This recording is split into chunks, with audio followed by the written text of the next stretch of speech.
HR is all about the individual needs rather than having one size fits all kind of an approach. One thing that has kept us going has been to look at every member equally and treat them as equal potential. Focus on a positive, well-embedded, value-focused culture. And with the current workforce that's coming in, they're opening doors for us which we haven't explored before. It's not that only certain people across the organization are leaders. There is a leader in everyone. But as an organization, if you're privileged with certain things, how can you then ensure that others around in the community benefit by your presence? Welcome to the podcast. Forbes Marshall has been privileged to exist for over 7 decades now. And one of our key strengths has been people. We've had a legacy that's been with us, that's accessible to us, and we feel it's the best way for us to communicate how we've evolved as an organization and what do we see going forward. With the same privilege that we have Bobby, who's been with the organization for now 37 years. And our journey of recognition as a great place to work began 20 years ago, where our objective was to actually get feedback from an external environment to know how we are doing on engagement. And we really did it for feedback, but we ended up getting great scores. Bobby, tell us a bit about how this journey has been for us. What did you think of it when you first applied for the certification and then the outcome? Yeah. So, Pratik, the basic journey for participating in the Great Place to Work survey has been accidental.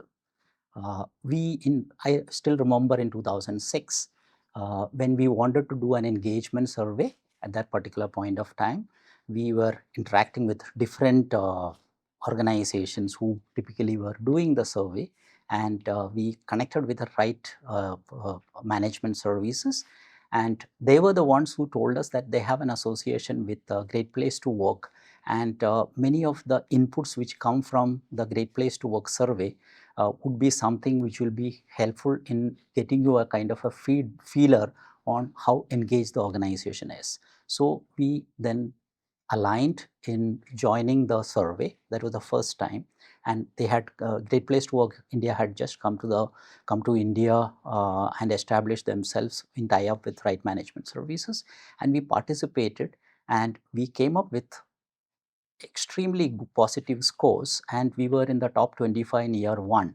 and we were awarded. And that was the time we realized that that as an organization, the culturally as well as from an engagement perspective, we were in the right path, and that is how the engagement survey in the Great Place to Work survey started. Gradually, we realized that few things which we have always kept as close to the organization's core culture, especially on people. Basically, the 4 HR philosophies that any organization is as good as its people. Second, people would like to be involved in what they do, and that leads to engagement. For a world-class organization, we need people with world-class thoughts, and an individual's dignity is as important as the organization's dignity. These were some of the things which I had picked up from senior Mr. Darius Forbes when he had done my induction when I joined as a management trainee, and all along, all of us have stuck to those core beliefs or the philosophies, and all our activities have been based on these core HR core philosophy. And gradually we moved on, and the basic change we started focusing on after we got certified was that we started strengthening the processes without having much of an impact on the overall culture of the organization. And we have always believed that HR policies are not, HR is all about not breaking rules, but looking at rules and regulations depending upon the individual needs rather than having one size fits all kind of an approach. And that I think we are still holding on. And that makes our HR processes much more flexible at the same time aligned to members' kind of requirements and requests.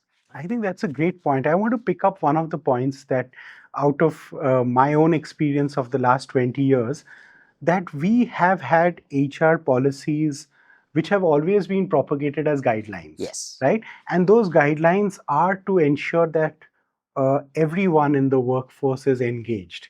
Uh, we have had long tenures of people in the organization.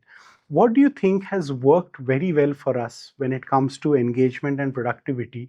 Because people have loved having careers with us, and they still do even after so many years. Yeah. What do you think, Bobby, is helping us keep this culture active, and the correlation between a good engagement versus being a successful, productive organization year on year? Yeah. See, to me, culture is all about the way we do things, whether at home or at the organization or in the society. It's all about how we do things. Right. And the way we have always done things has been focused on being a purposeful organization. And the best definition I've seen for a purposeful organization is that an organization which has got an activated purpose, an aligned culture, its stakeholder orientation towards a common purpose, next level leadership, and a future focus. And when you consider these five core aspects of any purposeful organization, I think we will typically fall towards the 60th or 75th percentile as far as each of these focus areas are concerned. And I think we have been focusing on this. And if you speak to anyone, especially people who have left the organization, and when you interact or any time you take inputs from them, they always say one thing which they really miss working in any different organization is the culture. And the focus that we have always been giving to the basic aspect of family spirit and the freedom which is being given to our own members to operate independently and take decisions and do things in their own way is something which has helped the organization from the point of view of empowerment. And what is basically engagement all about? Engagement is, to me, the simplest definition is engagement is all about answering three questions to anyone who is associated with you in your team. One is a simple question of what do I get being here? Second question is what do I give by being here? And the third is do I belong to this organization? And in our ecosystem, Forbes Marshall ecosystem, if you look at it, all these three specific questions, members, typically we have been able to provide the right kind of answers in questions what are being asked. And I think that is something which we have kept us to focus on a positive, well embedded, value focused culture. I think that's wonderful, because if you ask me, my first journey, and I think I speak on behalf of anyone who joined the company as a trainee, you had a platform that was available to be flexible, do a project which is new to the company. So the company never wants to test you out by giving you a tried and tested project, but they want you to experiment. They want you to know more about the culture of the organization. And it allowed you to go and access any information, talk to any people in the organization. And I think that entire design of the projects that we give to an intern, to a trainee today in the organization, is unique in its way. And with the current workforce that's coming in, I think they find it even more fascinating, because they're opening doors for us which we haven't explored before. And at the same time, the element of freedom that you spoke about, beautifully weaves into these design of the projects. Tell me, how did this philosophy come? We never differentiate between what kind of employment one has with the organization, whether it's being associated with the company on contract or whether you're associated in the company on a full-time basis. One thing that has kept us going has been to look at every member equally Yes. and treat them as equal potential. Yeah. How do you think this philosophy can sustain us, particularly given the current workforce that we have, where there's so much of talk on gig economy, there's so much of talk on people wanting to come, do their bit, and have multiple careers? How do you think we can keep this alive? And I know this is an ongoing thing for us, but it will be nice to hear, because you've seen multiple generations in the business that have come and have been able to keep certain culture alive. See, Pratik, if you look at the core philosophies, what I explained in the beginning, the fourth one is to me the most crucial one. Okay, individual's dignity is as important as the organization's dignity, and if you walk that path in the most critical and serious way, then we are basically looking at any job in the organization being dignified. So whether it is the CEO or the COO of our organization, or if you are looking at a senior leadership manager, or our canteen guy who brings and gives us tea, or the one somebody who is helping us to keep the organization clean from the conservancy team, irrespective of whether they are contract members or whether they are belonging to the leadership team, we are very clear that most of our policies and processes, which you know very well, are quite aligned, and we keep mentioning this, that that we should not differentiate between somebody who is on roles and on contract, because every individual has the basic expectation from the organization, and everybody contributes to the overall success of the organization, so they need to be treated at par. And the moment you look at any role in the organization being a dignified role, then the culture naturally falls into place, because then you don't tend to differentiate. That would be, and I think we should continue doing it. We should continue doing it. I agree. One of the things I think that's sort of embedded in us is not to be complacent. Yes. And that brings me to the next point, which we can throw some light on. We've got so many certifications and recognitions. How do you think we should continue to stay humble, keep trying new elements, given that we have such a legacy of recognitions and certifications that are with us? And also some thoughts on how do you think it's generally perceived today in terms of being certified versus what one experiences? A little bit about our experience as members in the organization, and because I feel that the experience is what counts at the end of the day. And this holds us back. Some of the certification keeps us grounded to say that we've been there, but it's not necessary that we should be complacent about it. But maybe a little about that element, because see, whatever accolades or the certifications, whatever we have received, you also know that we don't work towards getting it. Okay, we have always very strongly believed do everything right. And when we do things right, now Shad always mentioned this, when you do things right, and if somebody recognizes it, saying that you guys are doing things in the right manner, then that's something which is very meaningful to us. And we would also enrich that kind of a certification or any kind of accolades which come to us. But from our point of view, as an organization, we have always looked at creating positive experiences for our own members.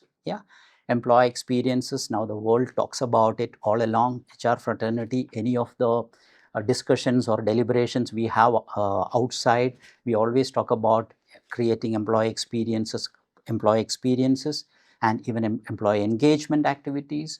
But at the same time, we as an organization, I strongly feel, have always created maximum positive experiences to our own members. And that is what instills a strong foundation for our culture. That comes from, one, the family which runs the business, and also the leadership which is aligned in ensuring that kind of a culture prevails in the organization. And when I talk about employee experiences, I think even though the experiences that each one expects, there are peak experiences and valley experiences, the kind of experiences one expects, most of it can be peak experiences which are positive, which will remain in the mind of any of our own members, then we are moving in the right track. And all our engagement surveys or the NPS surveys that we do, or the kind of leadership connects or the BHR connects we have, all of this are focused, all these processes are basically focused in identifying what kind of experiences each member in the organization is going through, Pratik.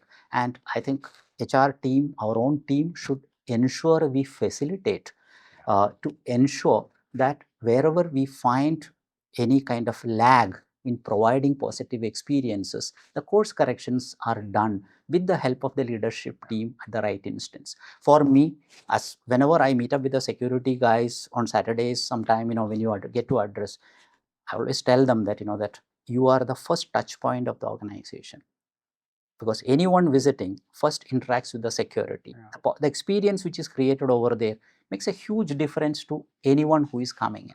Second is the reception.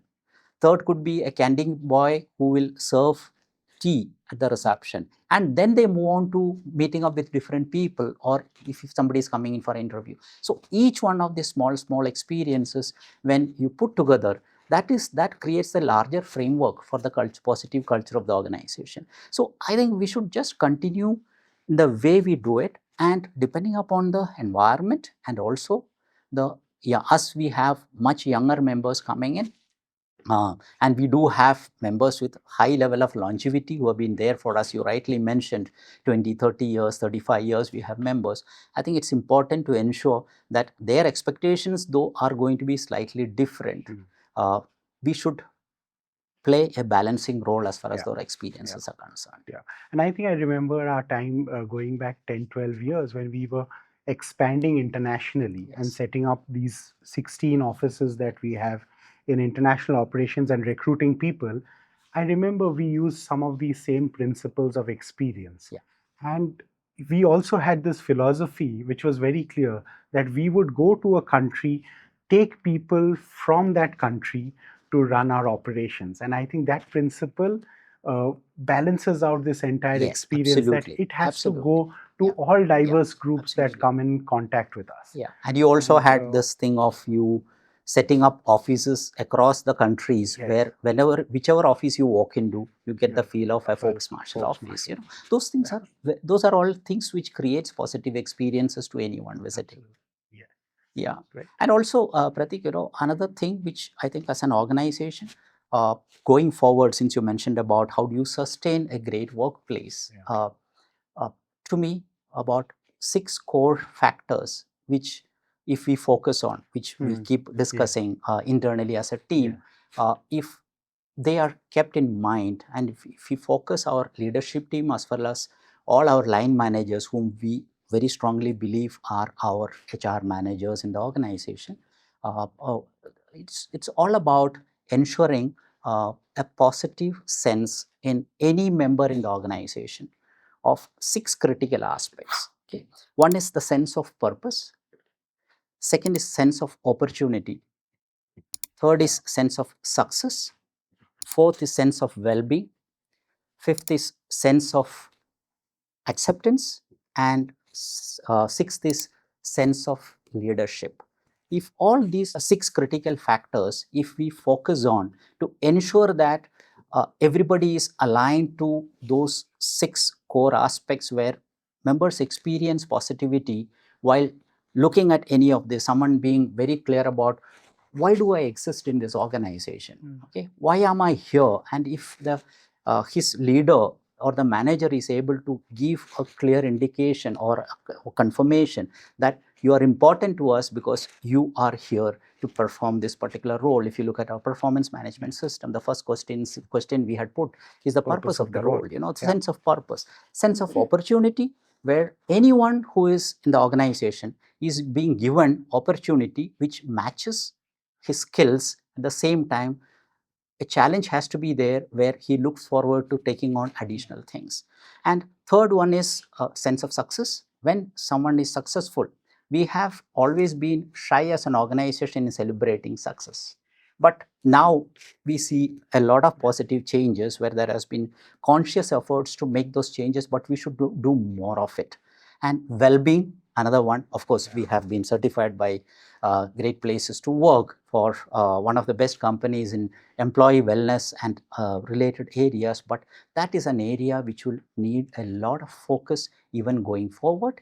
And the fifth one is sense of acceptance, where anyone who feels should feel as a part of the team, and that will create. So we talk about psychological safety. Yeah. Is something we had spoken about. Yes.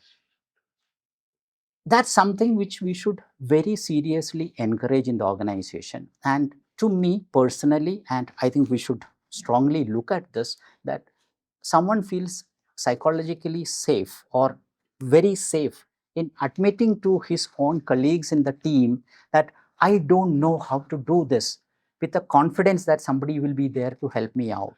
The moment that we reach that particular stage, then we can very clearly say that, okay, we are creating a safe environment for people to even admit that they are not knowing something and they are seeking help. And there is nothing wrong in seeking help. This is something which is a natural thing. Yeah. And you should not feel threatened that if I seek help, what people are going to think, etc. So that particular aspect of sense of acceptance and the belongingness, it's a part of our NPS survey which we conduct every quarter. You feel as a part of the team. That's something which we should look at. And of course, the leadership aspect, which I don't need to mention.